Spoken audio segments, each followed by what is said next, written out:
என்னங்க?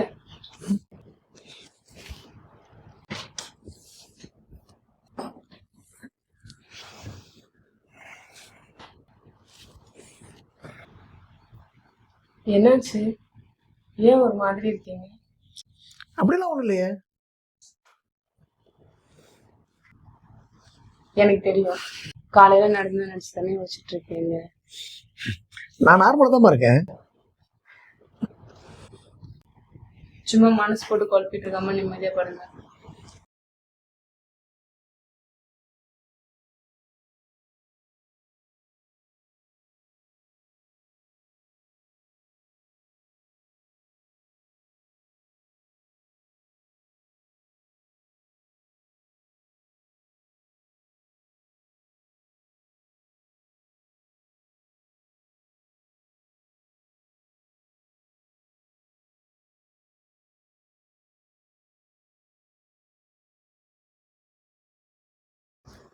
மறந்துடாம கமெண்ட் பண்ணுங்க, லைக் பண்ணுங்க, ஷேர் பண்ணுங்க. முடிஞ்சா சப்ஸ்கிரைப் பண்ணிட்டு பார்ட் 2 பாருங்க.